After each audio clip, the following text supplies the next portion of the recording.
Hello बच्चों, let's read the question. The question says the stability of +1 oxidation state among aluminium, gallium, indium and thallium increases in the sequence. So यहाँ पे हमें बताना है कि जो +1 oxidation state की जो stability है among these elements वो किस तरह से हमारे पास increase करती है. So यहाँ पे सबसे पहले जो हमें key concept चाहिए that is inert pair effect.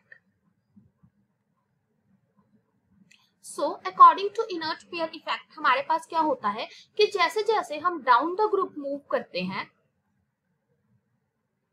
तो हमारे पास टेंडेंसी होती है to participation of ns electrons वो कम हो जाती है. सो हमारे पास डाउन द ग्रुप जो ns के जो इलेक्ट्रॉन्स हैं वो क्या रहते हैं, remain inert and do not participate in bond formation.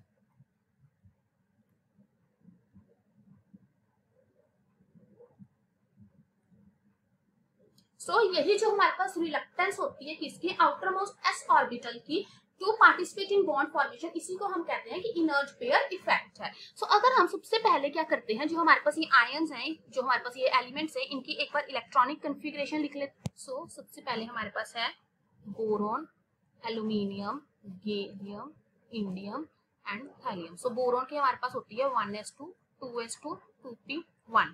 इसकी हमारे पास होती है नियॉन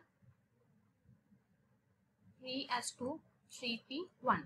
इसकी होती है आर्गन 3d10, 4s2, 4p1. इसकी हमारे पास होती है krypton 4d10, 5s2, 5p1 and the last one is xenon.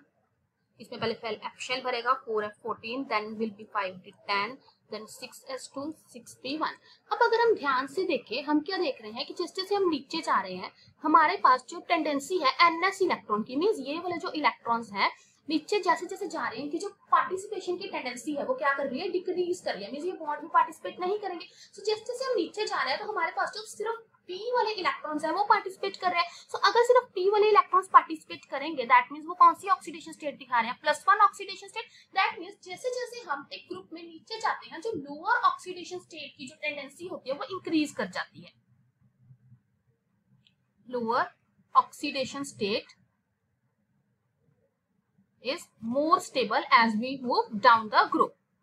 So that means अगर हमारे पास अब हम +1 ऑक्सीडेशन स्टेट की बात करते हैं तो सबसे ज्यादा +1 में कौन सा स्टेबल होगा, tellurium, then indium, then gallium, then aluminium और उसके बाद बोरॉन. सो इसके अकॉर्डिंग हमारे पास जो करेक्ट ऑप्शन बनता है दैट इज ऑप्शन सी, कि हमारे पास जैसे जैसे नीचे जा रहे हैं लोअर ऑक्सीडेशन स्टेट की स्टेबिलिटी इंक्रीज कर रही है and this is because of inert pair effect. जो ns के इलेक्ट्रॉन्स वो पार्टिसिपेट नहीं करेंगे. Hope you find the answer. Best of luck.